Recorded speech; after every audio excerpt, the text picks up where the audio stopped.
took Miles Frasier. We out here cooking, dog. Yo, what?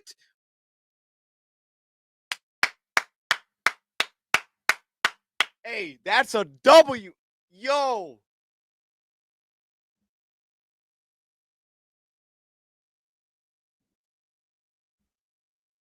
Come on, man. See, this is what I'm talking about, bro. I was like panicking, dude. I'm panicking. Why is my camera just stopping as soon as we make a pick? We've been sitting here for 3 hours and I can't. Miles Frasier.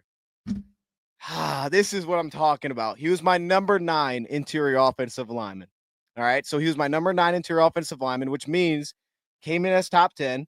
He was, for me, the cutoff. You can actually check it out. My interior offensive line video is up. And I'll show the clip. For me, he was the cutoff of a guy that I thought had starting potential as an interior offensive lineman. I thought he was the cutoff in this year's draft. Legitimate starting potential for an interior offensive lineman. And the Lions went up and got him. Now, look, everybody, we're going to talk about need again. Lions are drafting dudes they want here. This is a W, bro. No, I'm going to actually grab my notes real quick. This is a huge win for the Lions. I think this is my favorite draft pick because I was such a fan. Oh, no, I was such a fan of Miles Frasier. This is a massive draft pick. And to me, he also brings where he's going to come and he's ready to play. Miles Frasier can go right now. I think he can go right now, year one. You can get him on the field. So this is a great pick. All right, let me go through my notes here. I'm going to show you guys the clip of what I said in my interior offensive line video. That way you guys know it's unbiased. But here's my notes. I want to tell you what I had on Miles Frasier. So he's 6'5", 325. All right, so he's one of these bigger interior offensive linemen. I thought he was built for a power type of scheme, which again is similar to what I thought was the case with Mahogany, and that ended up working out as like a guard only type. Dude, you know what my comp was for Kevin Zeitler? I wrote this on the top. Or my comp for Miles Frasier was Kevin Zeitler. Yo, we out here cooking, dog. We cooking. Yeah, Brad. What? Hey, I wrote it down on the top. Kevin Zeitler was my comp. I'm not. I'll show y'all. Y'all gonna think I'm lying to. Y'all gonna think I'm making stuff up. Like I just wrote this down. Hold up. Wait a minute. Oh, it's gonna be a little bit hard to read it. All right. Y'all see that name? It says Zeitler, right? Comp Zeitler. I think he looks like Kevin Zeitler because athletically he's average, but he's got very good play strength, which separates him. Lions like that. Plus body control.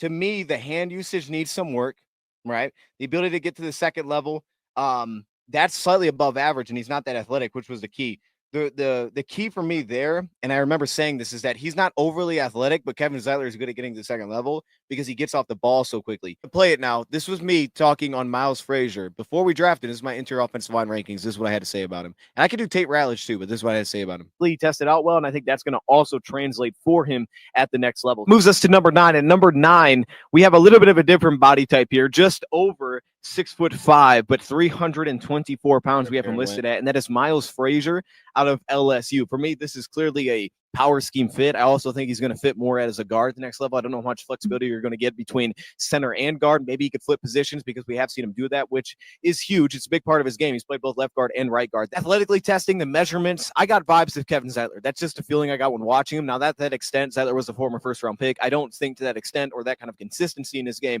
but just the play style in general, how he does win, does remind me of a Kevin Zeitler. And I think there's enough juice when he's working towards the second level. I have him slightly above average there, where you can have him kind of reach, cut off backside blocks by just being able to get out and run. Like there's certain guys that maybe test better, but don't get out and run like he does in space. I think he can run a little bit. To me, I just think he's pretty well rounded. And the big thing is here, his play strength, his anchor ability does show off a little bit. I think he's very good in that spot. Some issues of hand position can give him some problems, but to me, he's a guy that's going to win early on reps. He's going to shut down reps early. He's going to maintain that pocket depth. He's really going to kind of keep that horseshoe in play. And he also has that ability with stunts in games to work pretty well. He can be a little bit tall into his pass sets, and his re-anchor is probably the biggest concern that I do have as a play starts to work backwards. But ultimately, that's why he wins early. He wins with early positioning. He sets his angles really well into entry points. It allows him to create seal blocks. Again, going back to a power scheme, he can kind of down block, clear out run lanes because of that specifically. Got some accuracy early, but issues of closing tight angles angles as a puller. The sustain on the move could be a little bit of a problem as well. I think his sustainability is just average at this point. He could be late to get up to the second level, lose a little bit of length in pass pro sets as well as